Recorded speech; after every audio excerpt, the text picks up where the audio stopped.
in the Wurundjeri language means welcome. So welcome to all Indigenous and non-Indigenous people here today. I'd also just like to say I'm very proud and honoured to be here today representing my people, the Wurundjeri people from Corranderk out at Hillsville on the Burrarung. The Burrarung in the Wurrung language means Yarra River. My great-grandfather was the last Nurrungita. He took over from our fearless leader, which was King Barak. King Barak took on the government in the mid-1800s for land rights for our people, and obviously didn't go too well.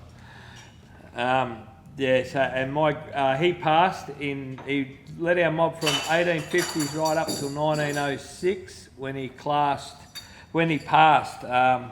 My great-grandfather Robert Wandoon took over and led our mob from 1906 to 1926 when the mission was closed due to colonisation and being forced out into white societies. The Wurundjeri people, they were also a part of the Kulin Nation, so Kulin means man. In the Kulin Nation we had the 5 language groups. We had the Wadawurrung to the west, the Coorong, who were the westerly neighbours to the Wadawurrung, Tanarong to the northeast, Bunurong to the southwest, and the Wurrung of the Wurundjeri territory that you stand on here today. The Wurundjeri lies of inner cities of Melbourne, extends from the mountains of the Great Dividing Range, south of the Yarra to the Mordialloc Creek, west to the Werribee River and east to Mount Borbor. The Wurundjeri people, they had a social totem. It's Bunjil the eagle. Bunjil represents spiritual powers throughout many parts of Australia. Bunjil taught all the laws about life, behaviour and ceremonies to make sure that our culture would continue for all walks of life throughout Australia. So Bunjil was referred to as the creator of mankind. Bunjil created great people from the land, and that is why we call the land our mother, or the mother of creation. Never can the land be taken away. The land will always belong to Aboriginal people, as we are part of the land and the land is part of us. Our story is similar to the European people. Theirs is by their chosen faith, ours is by the dream time. We both have creators and beliefs, and ours is Bunjil. It is a traditional custom of the Australian Aboriginal communities to be asked and to give permission for people to enter their lands. And today you have now joined with me to honour the spirits of my ancestors, past, present and emerging, who have nurtured this land for over 60,000 years. And we, as the owners of the lands, offer a heartily welcome to the lands and hope that together as citizens of this beautiful country, we can build, develop and unite stronger nations for all peoples. I'll just close in the Wurrung language, which is Wamijika, Wandoon, Wurundjeri, Balakim and Komibik, which means you're most welcome to the lands of the Wurundjeri people. Before I jump down and everyone goes crazy and starts clapping and turning the tables upside down, I just want to touch on a couple of things. One's a treaty, obviously. The treaty that this country, I'm so far behind in education, and it is deliberate. The Australian government have done this deliberate, so they don't recognise my family as the traditional owners of this country. For the simple reason is, it's called greed. There's too much money to be made on this land to recognise the traditional owners. Now, we've got Australia starting to learn the truth about this country, and the numbers are coming our way, and the government are running. And this is why they've got to live this life for the rest of their life, unfortunately, and we're all going to live it, unfortunately, because we are the owners of this land, not the government. And the government have got no right to charge anyone anything on this land. And I'm talking about selling houses, rates, rent, anything. They had no permission to build on my grandfather's land. I'll talk about the changing the date too, the change in the date and the treaty. It's all just a joke, mate. It's an absolute joke. The government came to me, what would you like for a treaty? I said, what do you mean this treaty? And he said, the treaty process. I said, I'm a little bit confused. He goes, well, what are you confused about? It's a treaty. Put it together and away you go. I said, I said, I'm just wondering why I'm asking you for a treaty. I said, your mob's been here for 240 years. My mob's been here for 60,000 years and we're still getting treated like third-class citizens. I said, you've got to be joking. So at the end of the day, we need people to get behind us. It's like a voice in Parliament. We've got Mr Dutton running up the top end. Him and his little crew of Liberal racist leaders, I call them. But anyway, up the top end to tell all the black fellas up there not to vote for voice in Parliament because it's no good for them. He doesn't want Indigenous people in Parliament, and this is his problem. And I want to get him on stage. So if anyone knows him, please invite him up. Because I'll put the offer out there to the Australian Parliament and I will take any of them on, the best they got, on stage. I want it live on TV. I don't want no bullshit. And I'll tell the truth and they'll tell crap. That's why I'll win. Thank you very much.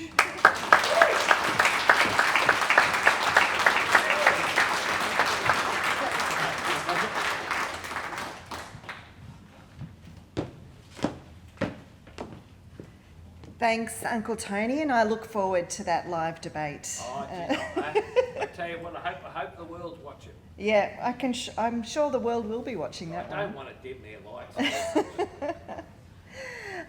Thanks again, and we are privileged to be on Wurundjeri land today.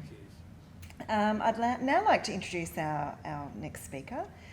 Some of you will know her, some of you may not have met her yet, but we are very proud to have Tu Trang Tran as our CEO. She joined Volunteering Victoria in January this year from Volunteer West. She is incredibly accomplished and has a vision for volunteering and community giving that is inspiring, to be honest. So please come and share your wisdom with us, Tu Trang.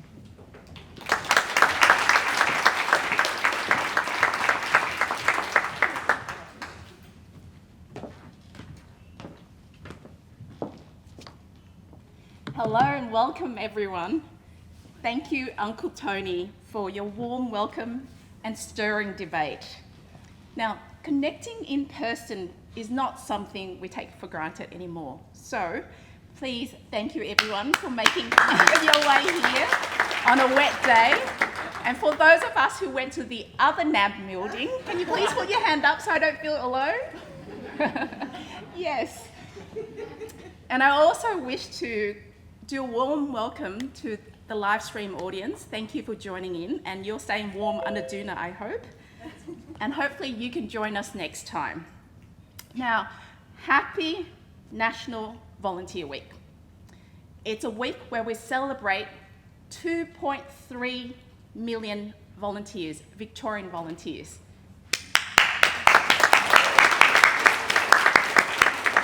And I'm very honoured to take the role of CEO in Volunteering Victoria, to do the leading, representing, supporting and connecting to build a stronger volunteering support infrastructure for Victoria.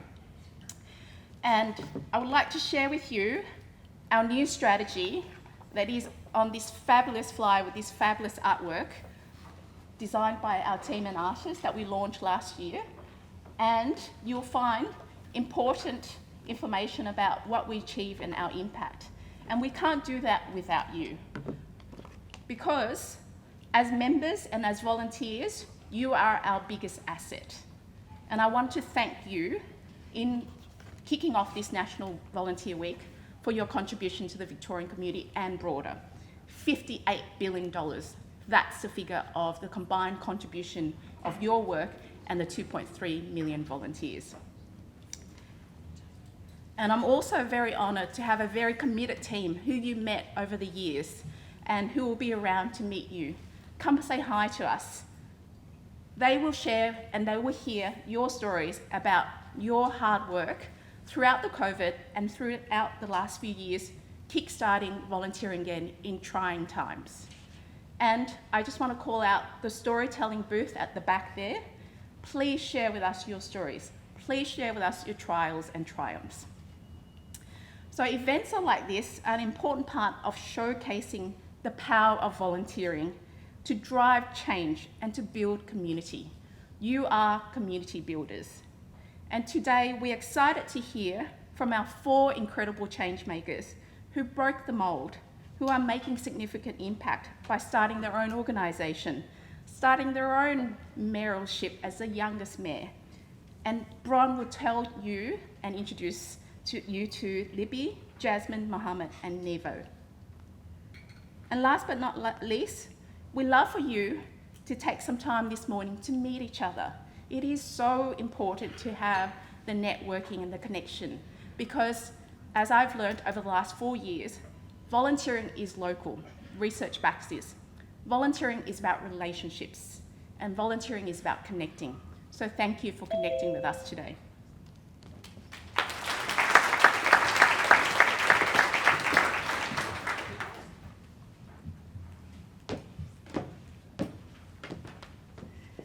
Thanks to Trang, and thanks for all that you and the team are doing at Volunteering Victoria as we have progressed to our new strategic plan and our new strategy. And I'm just looking around the room, I can't see everyone, even though I do have my glasses on, but thank you to all the team for all the hard work you do.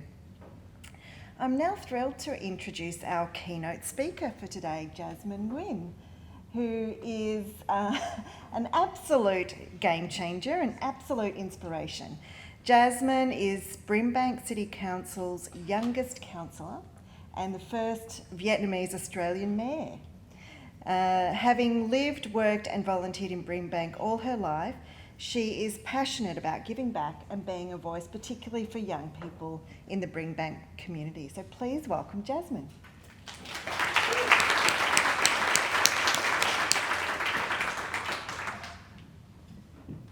Hi everyone. Hi.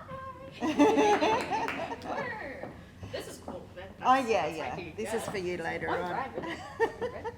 Okay. Hi everyone. Thank you for that amazing introduction. So first I'd like to start off by acknowledging the traditional custodians of the land which we meet upon. And from Brimbank, we actually our traditional people are the Wurundjeri and the Boonwurrung peoples. And want to acknowledge elders, past, present, and emerging. Hi, Uncle Toby. Hey. Great thing. You know what? This year, big year. Make sure you enroll to vote, hey? Yeah, cool. So I would just like to introduce myself. So my name is Jasmine Tanchi Nguyen, and my background is Vietnamese Australian. My pronouns are she, hers, and yeah, your girl was the mayor of Brimbank last year. At the time, I was a youngest councillor, but good news, we have another younger councillor on the council now. And yeah, I guess when Tu Trang was like to me, hey Jasmine, do you want to be the keynote speaker? I was like, what? Why me? Are you sure about that? And it's like, I'm not anything special, for real. She's like, come on Jasmine, you made some change. I think you have some experiences you can share. I'm like, okay, I don't have all the answers, but I can share with you my personal experiences. And hopefully I think you think I'm relatable enough, and that makes you think you can do it too. So what's the theme this year? Volunteering in terms of change making. What does it mean to be a change maker? Quite simply, it's just you're doing an action to make something different. Really, it's really not that hard. And when you think about it, to change make, what does it cost to do? When you believe that there needs to be a change made, you don't necessarily think about, oh, I need money to do that, right? You just have the effort and the will to do it. And I suppose looking back to see how I ended up here on this podium today in this beautiful big building at NAB, it all started with volunteering, okay? It was just one experience by another experience kind of built up. It was like an avalanche, and it snowballed to be where I am today. So just to share my personal journey with you. Okay, I'm gonna be real with you. I did not enjoy my first experience of volunteering. I didn't even know it was volunteering. Do you remember those? I don't know if they still do it. Those raffle. No, you had to fundraise money for selling chocolates. Those Cadbury boxes.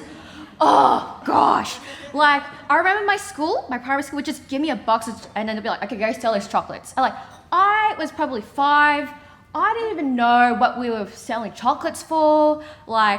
It always happened in the end that my parents ended up buying the entire box of chocolates. Has anybody done the same thing? Yeah, I still don't know to this day what my school was raising money for. But my first positive experience was in high school, and I was actually aware enough to know what I was being part of. And once again, I had a bad first experience, yeah? So my friends, I was like, they're like, hey, we're gonna do some door knocking. I'm like, oh, door knocking? Okay, I guess I'll do it with you, right? I mean, I guess if you need another person in your team, I'll come with you, right? This is in grade 9, and I went to the girls' high school, and we were raising money for the Good Friday appeal. Yeah, the Good Friday appeal, yeah, it's like Good Friday, and we spent my school holiday door knocking. And you know what? I loved it. Like, okay, let me tell you the difference, okay? Chocolate fundraiser, I'm better to do that. You're doing it on your own. This one, you're with your friends, and there's a parent to help you drive around. The school gives you snacks, and then there's a target, right? You got a map to hit all the doors. It's kind of like treasure. You're like knocking at your door to see if there's any treasure at this door. And we had like a system going on. Like, I'd be the cute one, be like, oh, hi, don't reach out my little high school face. And my friend would be like the sealer. Like, she'd be like, oh yeah, so what are you gonna do? You're gonna help the children in need? Yeah. And then we all get back to the school. We were like giggling on the way, having some exercise. And then the school was like, oh my gosh, we exceeded the fundraising target. We raised over thousands of dollars. I was like, whoa. And we're all like celebrating, clapping our hands. And I did it every single year since. So that was a positive. And that just led me to do some more volunteer activities. So like from at university, I was involved in the student union, like student rights. And then through that, oh wow, like I had a friend, she was running a campaign for like the Australian Labor Party. She's like, Jasmine, have you ever been part of like a pillow campaign? I'm like, no.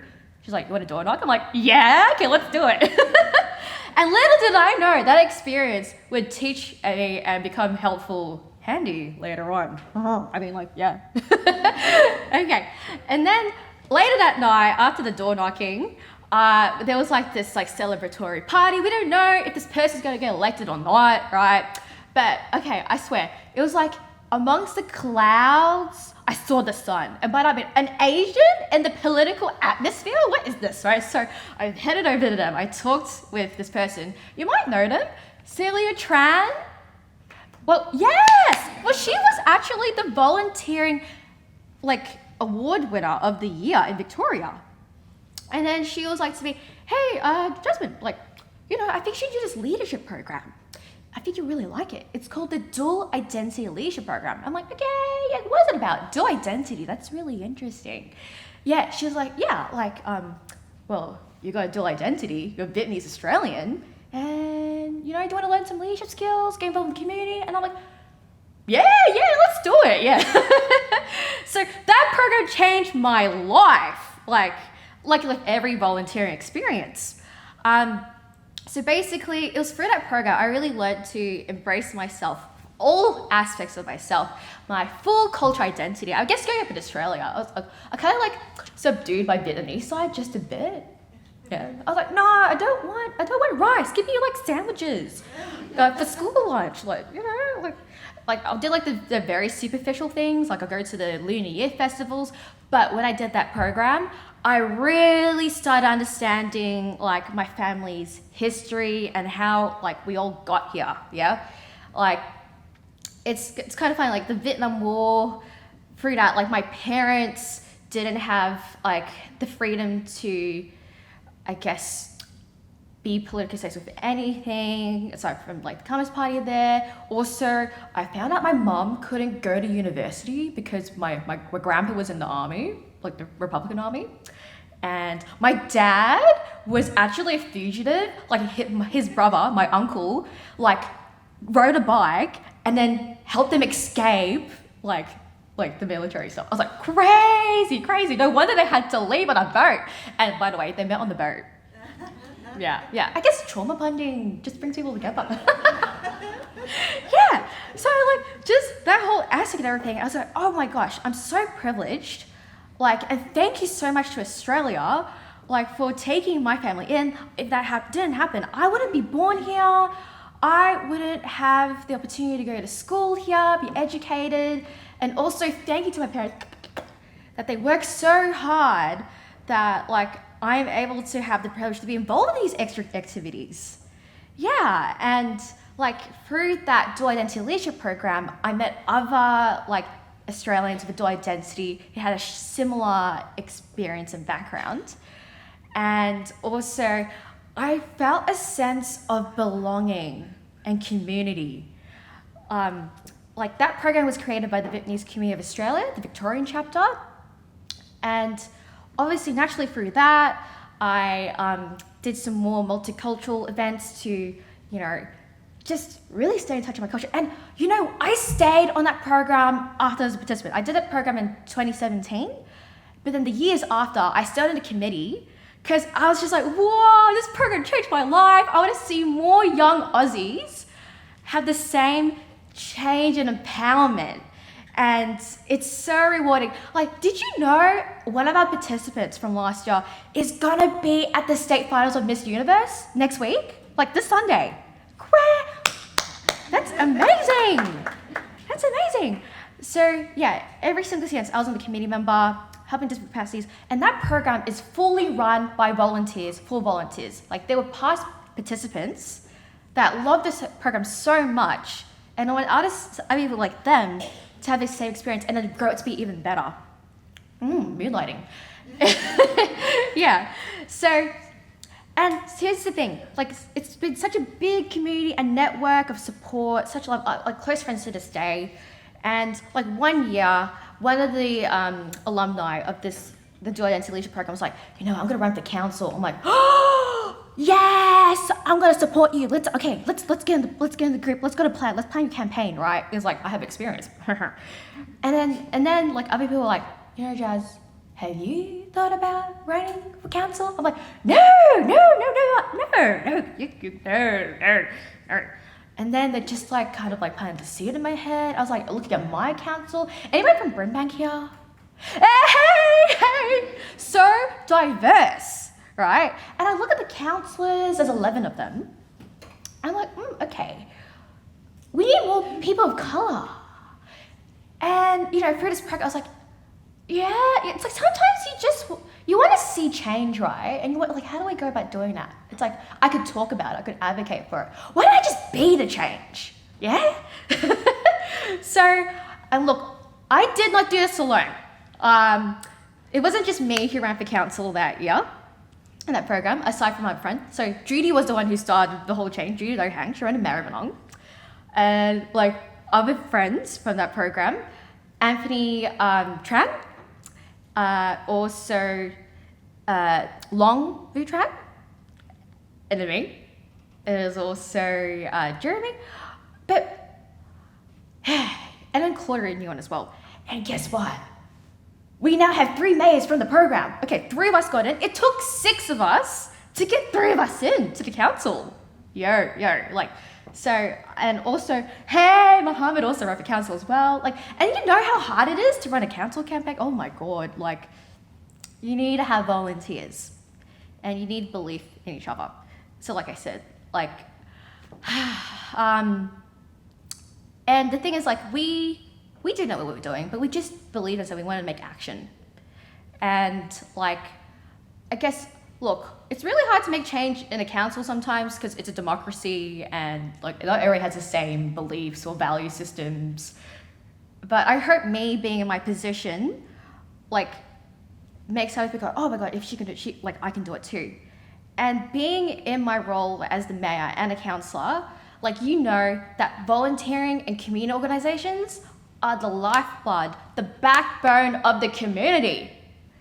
Like, counselling, being a counsellor is like volunteer on steroids, but I gotta give kudos to all of you here managing volunteers, like volunteering and anything associated with volunteering, like, because without all of you here, I think our world would be less better off. Like, you know that for sure. Like, think of all the people who are homeless, all the people who need extra services. It's really sad to think about like how social giving is not seen as how do I explain this? It's seen as like extra thing to do, like a complimentary thing, and unfortunately, a lot of like people think, volunteering that should be costless, right? Why should I give money to like this volunteering program? It's like, please, it's like opportunity costs too. Like volunteering costs people's resources. And it's not a free labor exploitation, okay? We're not here for Britney Spears' Slave for You thing. We are here to empower people by empowering people to volunteer and empower others, yeah?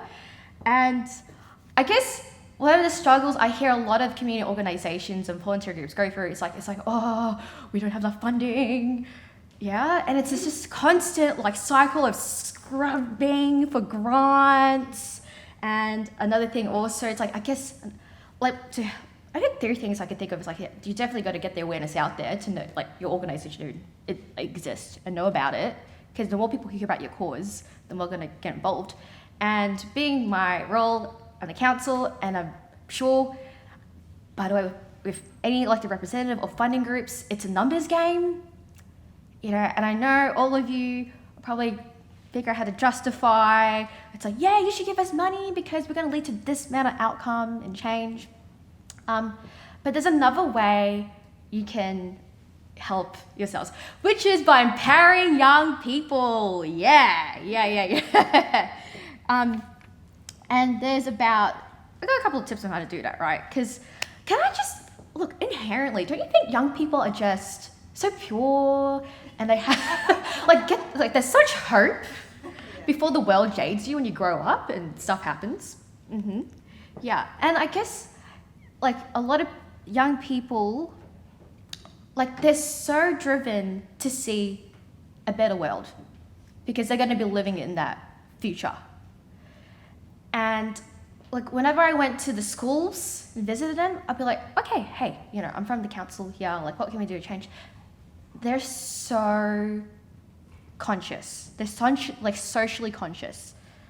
Like, I don't know if it's TikTok or YouTube or whatever, but they're like, Councillor Nguyen, what are we doing about climate change? What are we doing about like people in need? What are we doing about the poor animals and the bushfires? What are we doing?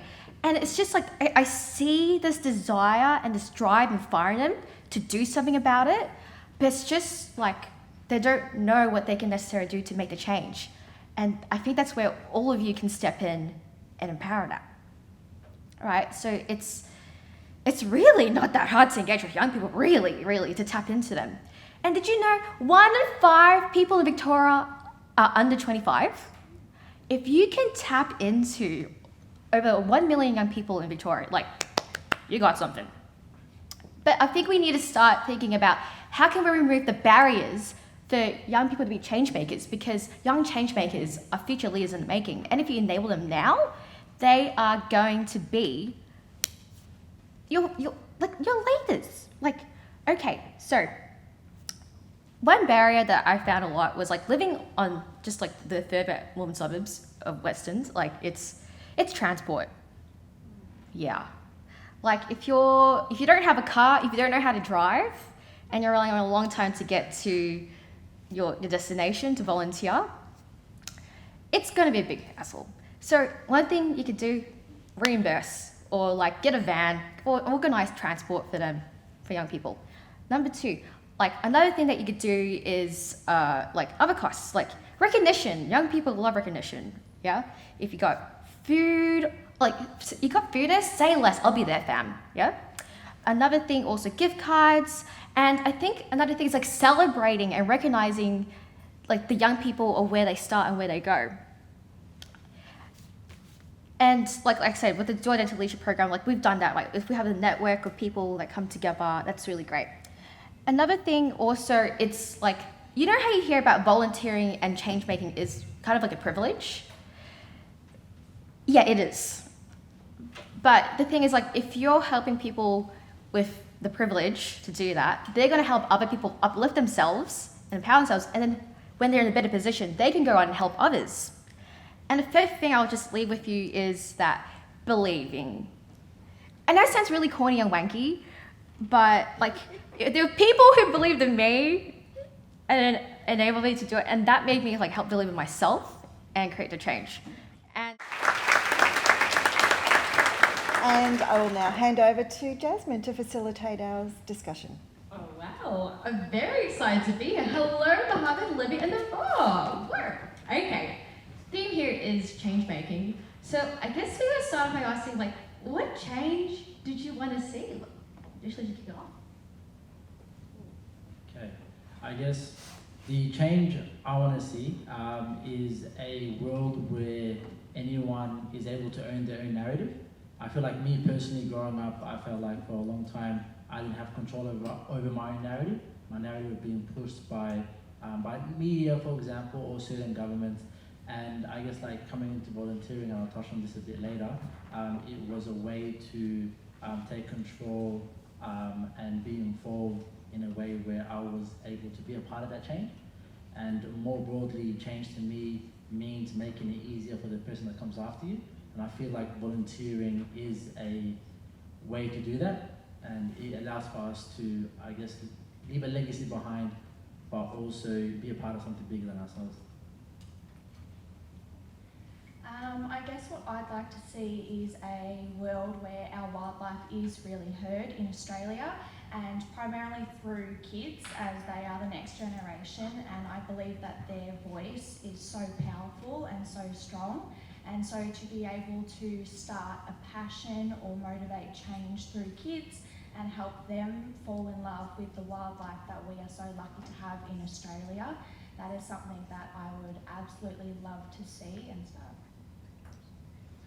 Oh, what do I want to change? Literally everything. Coming in the city today was so hectic. What is this place we've created?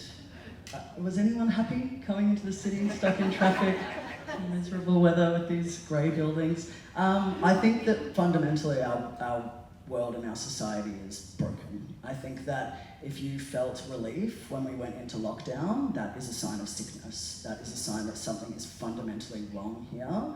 I think that the daily grind of capitalism and constantly, paying your rent for someone else's investment property, trying to get food on the table every single day, I think it really reduces our capacity to imagine what is possible for ourselves and what is possible for the future. And I think imagination is one of those really fundamental things that we need to cultivate and hold on to. Like, I wonder if I was to ask you, at what point in your life did you stop imagining? Like, at what point, think about it, like as a child, like finger painting or making a drawing and being like, this is this, even though it maybe doesn't quite look like that. Or, just creating these scenarios or these games for yourself. And at what point did adulthood kind of squeeze the imagination out of you? And maybe even becoming a parent brought that back in, like seeing the way that children kind of view the world. So I believe, like, as far as change making goes, I think a really big part of it is imagination. I think a really big part of it is not having people be like, oh, aren't you cute for picturing a different kind of world? I mean, we live in a genocidal state that was founded off the back of displacement of First Nations people. Like, nothing we can create here that isn't led by First Nations people is going to be liberatory or is going to be just. It's just going to be band-aid solutions on a broken system. So what do I want to change? I want to change all of it. And I want to do it in community and in reciprocity. Like, I think, and I'm sure we'll get into this, but I think there are concepts around volunteering that are also problematic and part of that system, that perpetuate that system as well. Like, and I think there is a light and shade to everything. I think being able to sit in and hold complexity is a really big part of any discussion that we have. But I want to see that done reciprocally, sustainably, and in community. Holy mackerel, that is a lot.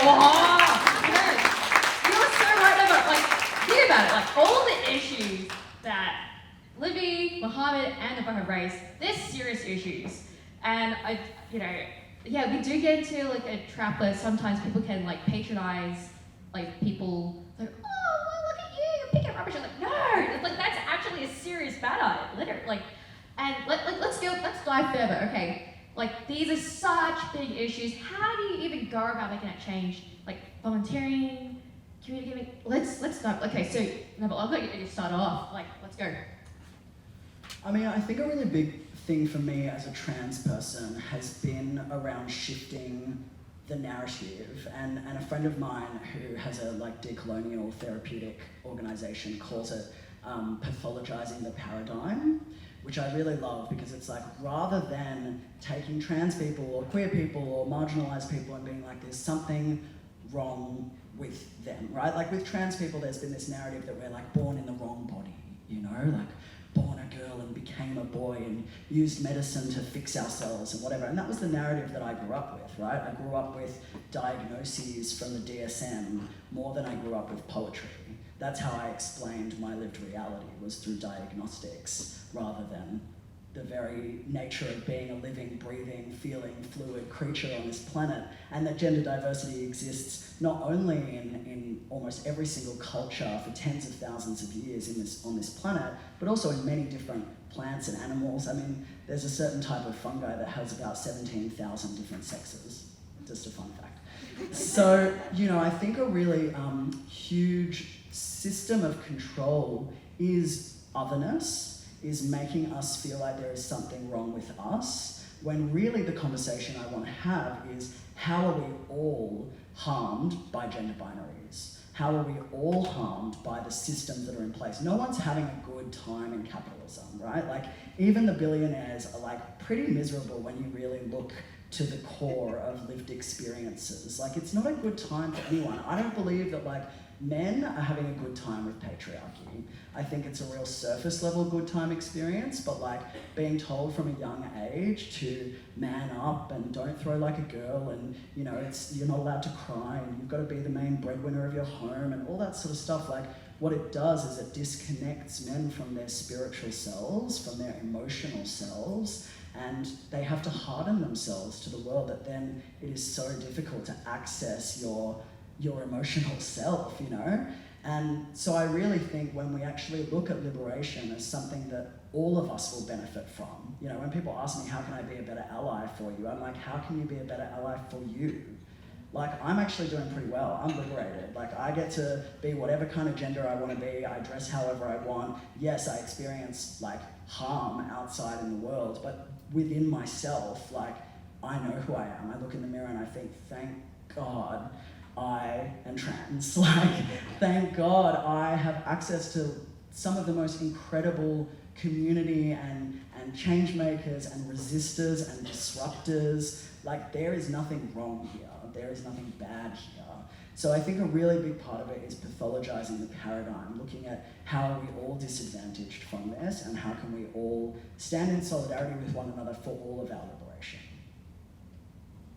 Yeah, I'll pass on to Libby. Like, okay, so we're hearing things like education, awareness, being an ally, and then how about Libby, how are you going to go about seeing like this change?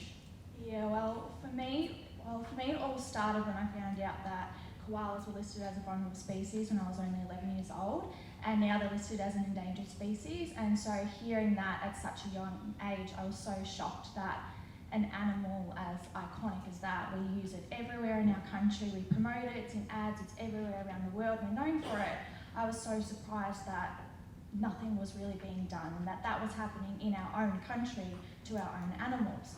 And so through that, I just really wanted to tell people about that. I wanted to help people find a love and appreciation and become aware of what all of our wildlife is going through.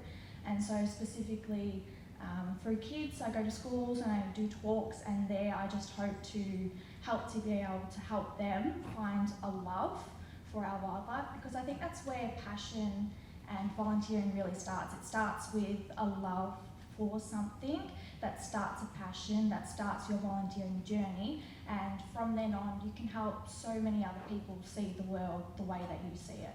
I've been able to show kids the way that I see our koalas and the way that I see our kangaroos, and so I've been able to help them see different aspects and see a different perspective and a different viewpoint from maybe how they've always seen it. I've been able to help educate them and start that passion and that own love for them. So I think that educating people and spreading your own knowledge through your own passion and your own love is just really the way that we can make a change.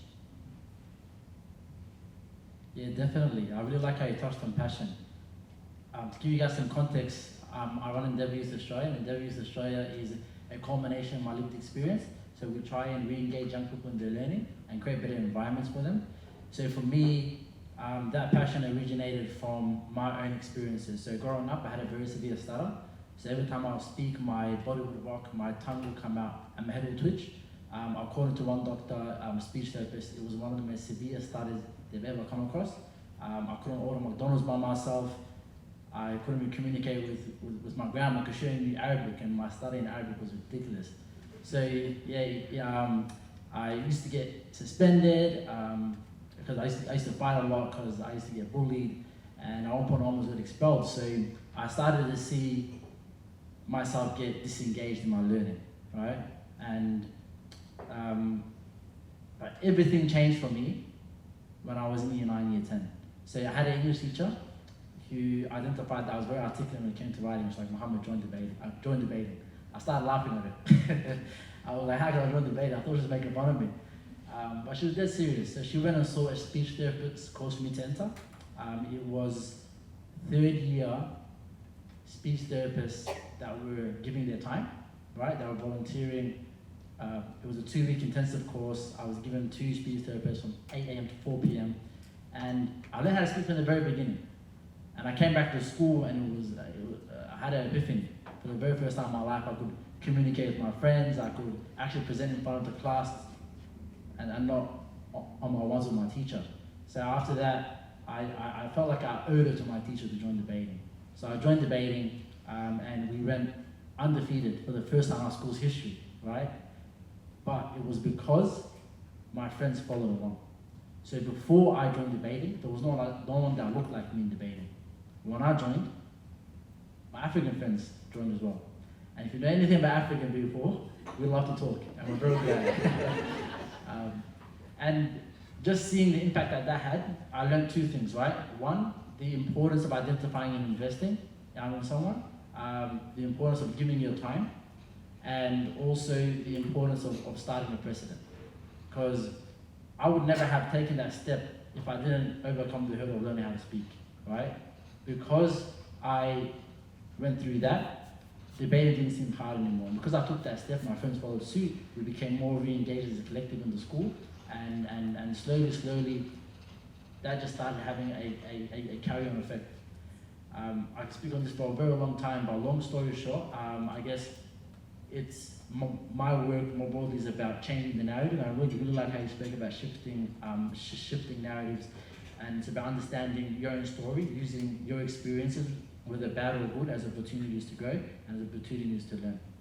Yeah, that is so true, Mohammed. Like, yes, that's so true. Like, it's so, I think all of them have like, it's like you gotta build a community, and you're finding like-minded people to join you on this journey. Like, it's not easy to do things alone, and like this is so wonderful. We whole have a community of volunteer organisations here. Like, can you explain and talk more about like how you built the momentum to like build your organisations, your communities to create that change, and like what was empowering to you? Well, for me, I started out just volunteering, and I was really lucky that I got introduced into the wildlife world, where I got to meet such passionate and dedicated volunteers that have sacrificed their whole lives to helping our wildlife. And it just amazed me that there was people out there that were so selfless and that they dedicated everything to doing our wildlife and helping them. And so being able to see that and see the way that they were making a change and the sacrifices that they were making from all different ages that they were, it was really motivating and inspiring for me. And it became another part of what I do. And so I started sharing their stories that they didn't have the time to share or the opportunity to share because they were at home feeding 25 kangaroos, or they were out on the road driving all day to help wildlife. And so by sharing their stories with people in my community, I was able to educate people, but I was also able to show them the world of wildlife. I was able to show them the perspective of a wildlife carer, the perspective of a wildlife rescuer, and what they go through on a daily basis. So then the way that I felt, other people in the community could feel the exact same way. So I guess just by sharing stories, meeting people, because you know, all as volunteers, when you meet someone and you start a discussion, you learn a lot about other people and you become inspired by one another. Everyone in this room inspires one another through everything that we do. And so by meeting those people and having those conversations, I just became insanely inspired by everyone, and then I wanted to do the same thing and share that with everyone in my community.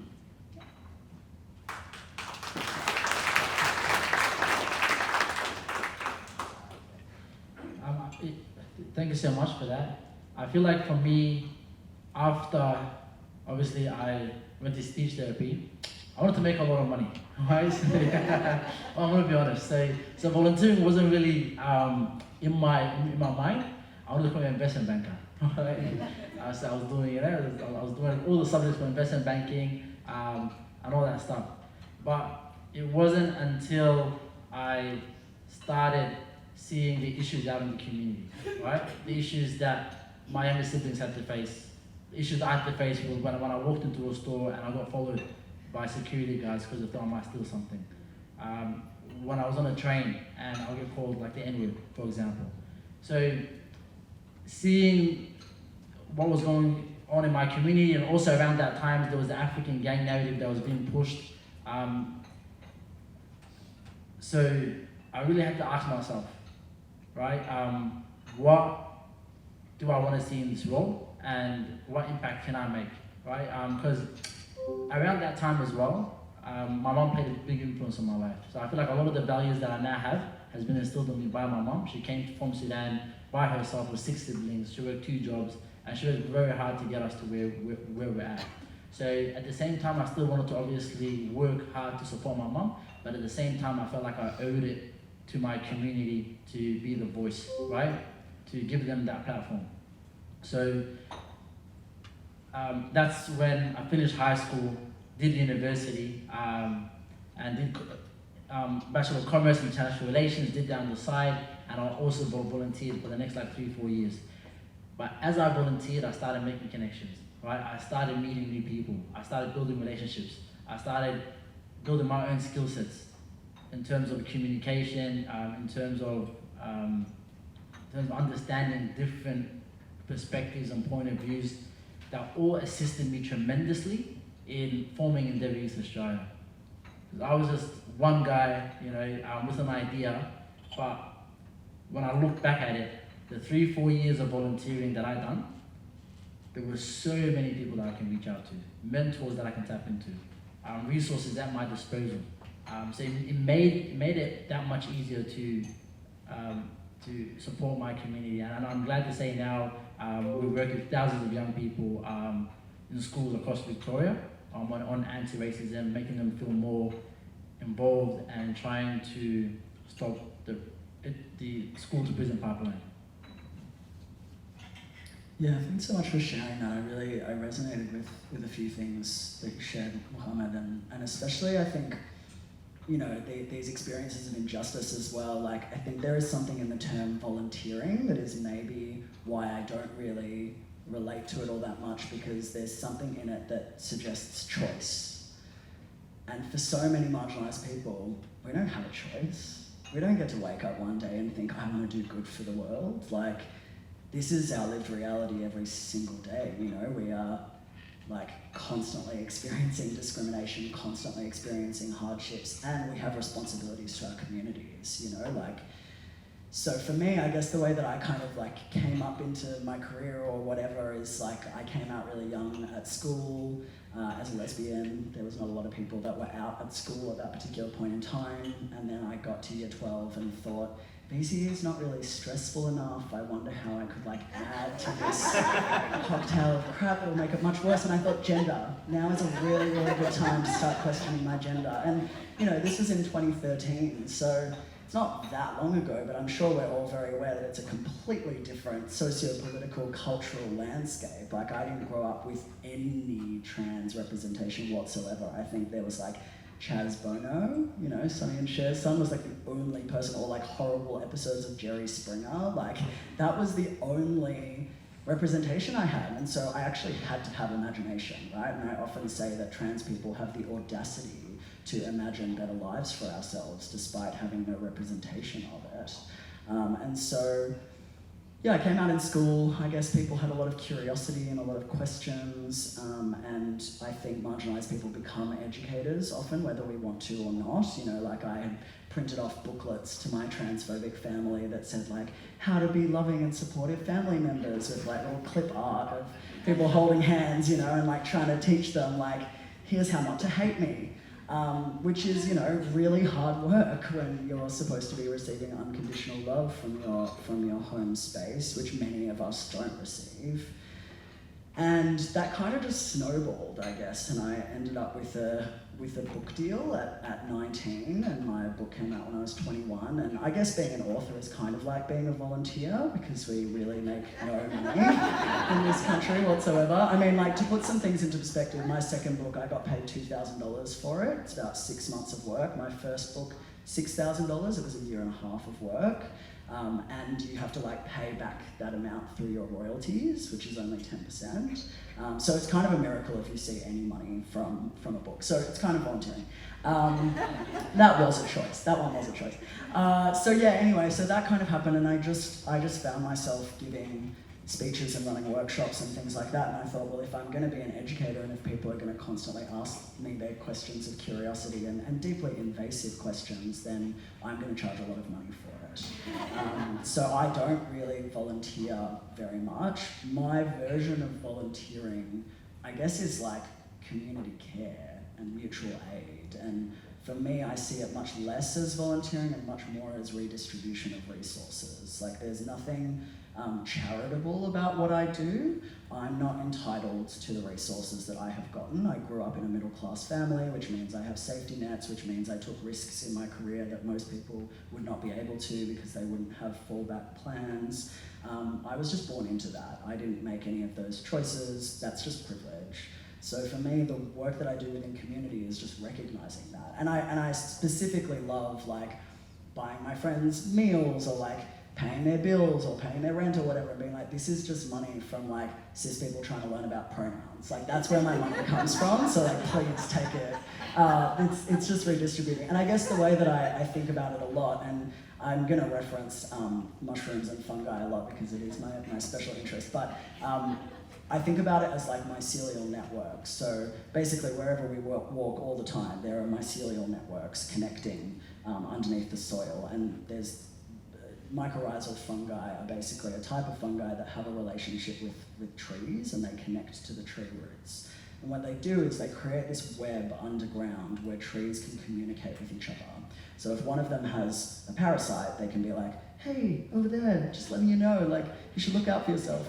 And they actually communicate with their family members more often, like relatives of trees communicate and send frequencies through the system more frequently.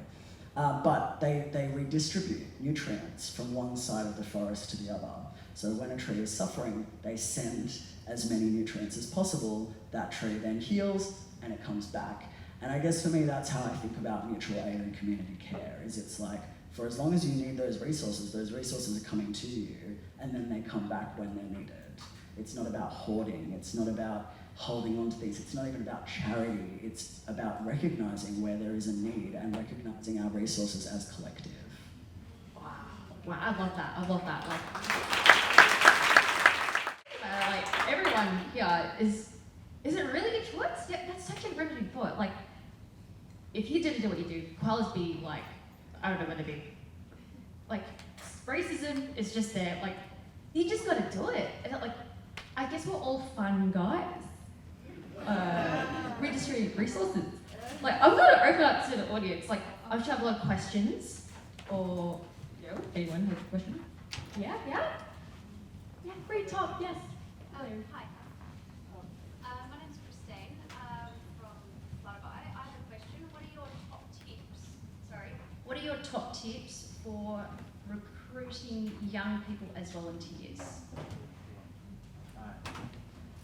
That's a very good question, right? So I feel like, one, I feel like it's always important for the young person to know what the terms of reference are, right? To understand what the role entails. Because sometimes I feel like I've gotten into volunteering opportunities, and it's just been all over the place, right? I wasn't expecting to do something, but then I ended up doing a bit too much.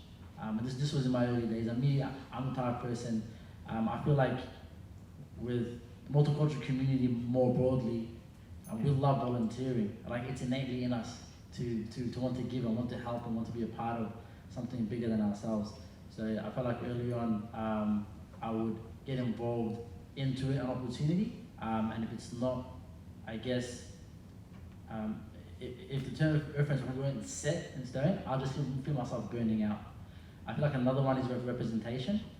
Think about, okay, you want to bring in young people, are young people represented within the organization itself? And yeah, and also maybe if you're trying to reach out to young people from different backgrounds, the material that you're given, is it in different languages maybe? Yeah, do you have anything you want to add? Yeah, I really liked what you said about having a young representative. I'm very lucky that in what I did or still do, I'm currently 18 and I started when I was 11, so I've gone through all of high school, the end of primary school doing this, so I can relate to kids more in an age way. I can go to a school and I can say, when I was 13 years old, I did tree planting, I went to a Clean Up Australia Day event. These are things that I did, and kids actually, a different switch goes in their head. They're like, wow, you're not an adult, you don't get paid, you're at school and you're doing all of this. And my mum said something to me a few years ago, and it was that kids teaching kids is one of the most powerful forms of education and inspiration ever to exist, and that's just something that I take on now. So going into schools, I just want to show them that there's so many different things that you can do from whatever age you are, and I actually created a motto around it, which is no voice is too little, no hands are too small to help save our wildlife. And through that, it just shows kids that no matter what you do or however old you are, whether it's a big thing or a little thing, it's all going to make an impact. Because if everyone just does little things within their community, if a child goes into the playground and picks up rubbish after school, or if they take their dog for a walk on the lead and admire the wildlife around them, or start a discussion about anything that they're passionate about, it will do something and it will build up. And even though they're little things, they contribute to the big thing that we're doing. So I think just being able to have sort of someone that they can relate to, or someone that they can look at and go, oh wow, I actually can do something like that, is really important for younger kids.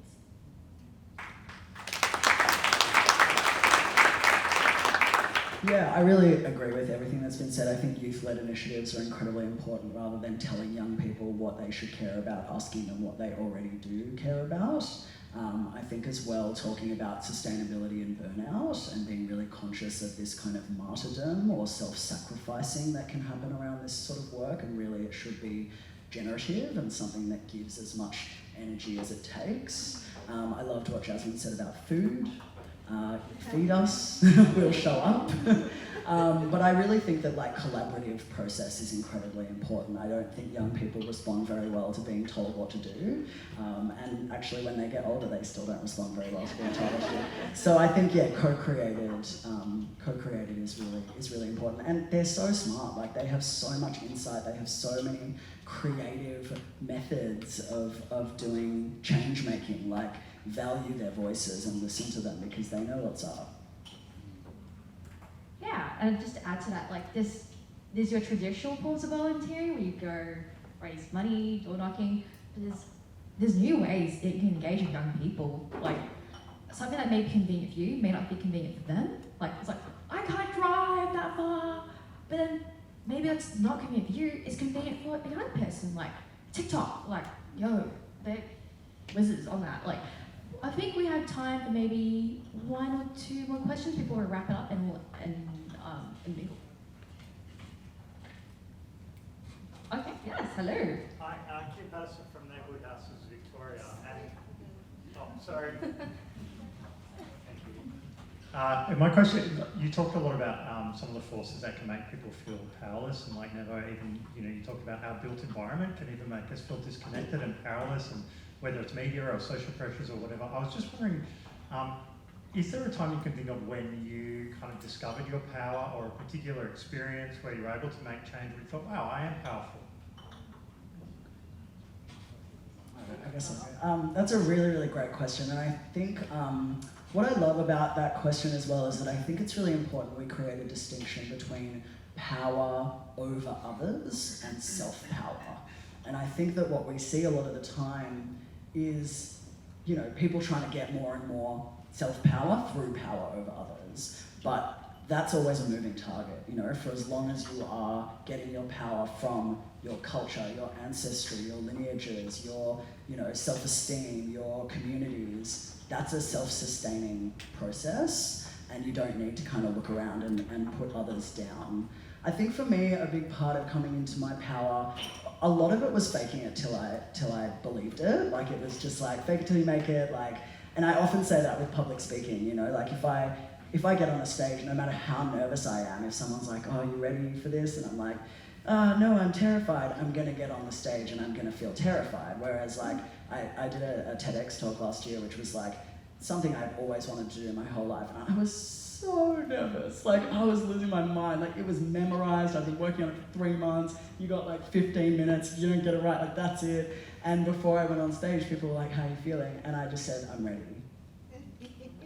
I don't know. I have to be, I have no choice. And so like saying that over and over, I think really put me in the mindset that when I got up there, I was like, I'm ready. Like, I fundamentally back myself.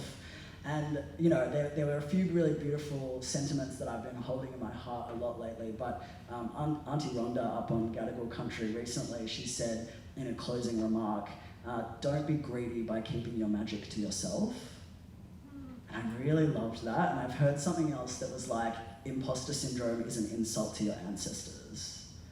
And I really love that as well, because it's like, we didn't just get here. Like, we didn't just get here by fooling someone or like convincing them that we actually know what we're doing. Like, we got here because we're meant to be here. And that's, you know, my spiritual practice and my beliefs. But I think like believing that I am carrying the baton of generations before me, you know, and I meet older trans people who have lived their lives in the closets and in denial and in self-hatred. And, you know, I said to this 80-year-old trans woman recently who only came out 3 years ago and just recently got diagnosed with dementia and has so much grief about the life that she can't live. And, you know, I said to her, I was like, I hope you don't feel like your sacrifice was in vain, because I am taking the baton and I am running with it. And I really hope that future generations will never experience what you have. So I believe that we're working in generations, and I think for as long as I see myself as an individual, I feel very powerless. But when I see myself as part of this network, as part of interdependence, as part of generations and lineages, that's a hell of a lot of power. I mean, my ancestors survived the Holocaust. Like, that's really powerful. Yeah.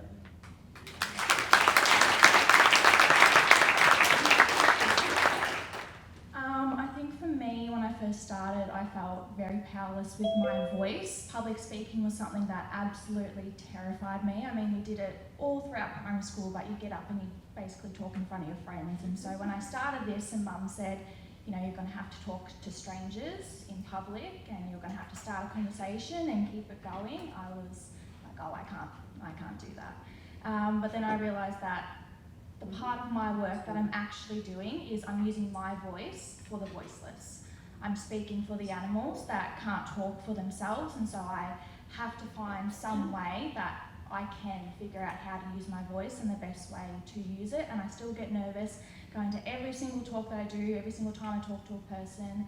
I'm always still very nervous because I always want to say the right thing, because I want to do right by the animals, and I want to use my voice the best way that I can. And so by having my mum push me into public speaking and drive me and just leave me at these talks and say, you're going to go, you're going to stand in front of them, you're going to talk about what you love and what you're passionate about, and then you're going to answer questions and you're going to start discussions. I was like, oh, okay.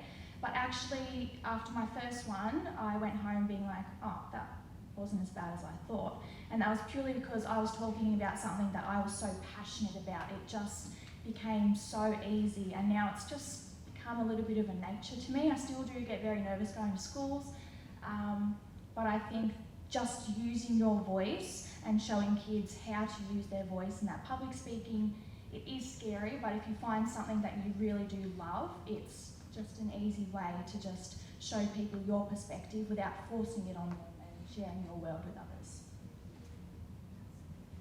Thank you so much for that. When I was in high school, I came across a quote and it read, "Defining myself as opposed to being defined by others is one of the most difficult challenges I face." So I say that again. Defining myself as opposed to being defined by others is one of the most difficult challenges I face. So that was a quote by Carol Mosley. She's a civil rights activist in America. I remember when I was reading this, I started crying. Because never has a statement so accurately depicted what I had been going through and also what a lot of my community has been going through. And to think that an entire ocean separated us, but there was still a shared experience, for me that was very powerful. And I remember also that same year, I wanted to go for my school's leadership team, for school captain. And same thing as debating, there was no one that looked like me. There was no one from migrant or refugee background that had taken that step before. And I remember I went around and I was asking if the younger leader was what I should do. I went to a year 8 kid and I was like, "Hey bro, what do you reckon? Should I go for it?" And started laughing at me. He was like, "What? That's a white thing." And like, I was taken aback because when was leadership a white thing? And after leaving that conversation, I think it gave me the power to say, you know what? Regardless of my self-rejection, I'm going to take this on now because now it's bigger than just myself. I don't want that young kid going his whole life thinking he can't be a leader or he can't take on no opportunity because it's a white thing. I think that set the standard of my leadership going forward, remembering that kid and remembering the impact that you can have on a single person.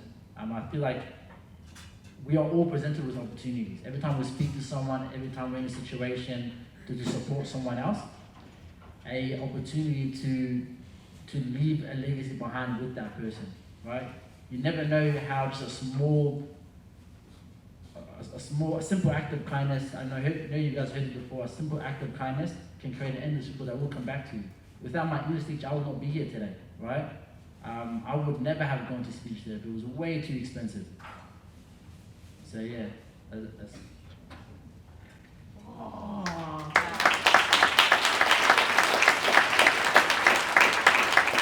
And just to wrap things up, remember how at the start I said, I'm not special? Well, all of us here make different actions, no matter how small, and they all add up. And ironically, that's what makes us special change makers, like over here today. So thank you to Naval, Libby, Mohammed, and everyone in the room today. Wow. Here we go.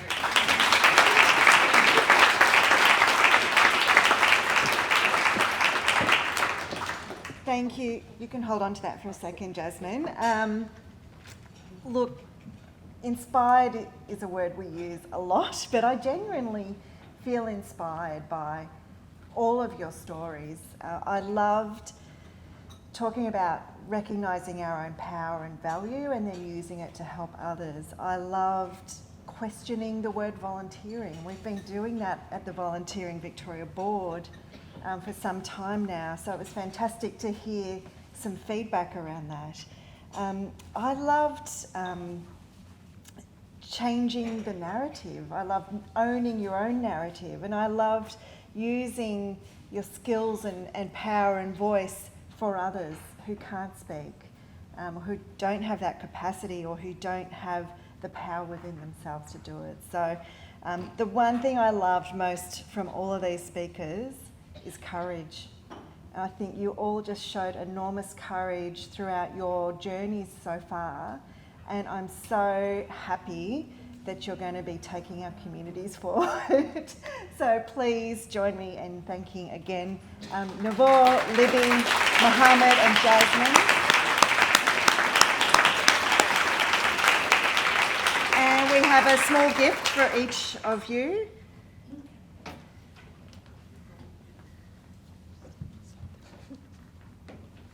Thanks so much.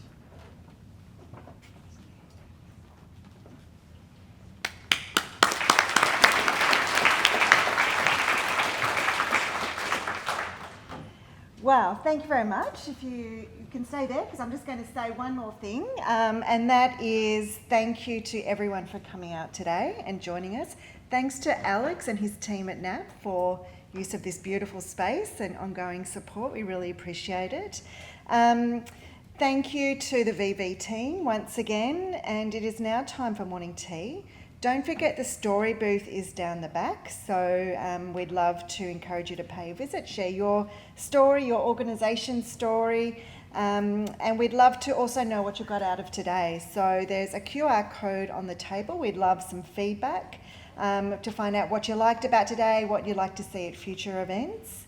And above all else, thank you again for coming out. Please enjoy morning tea and getting to know each other a bit better. And thank you once again to our enormously impressive panellists.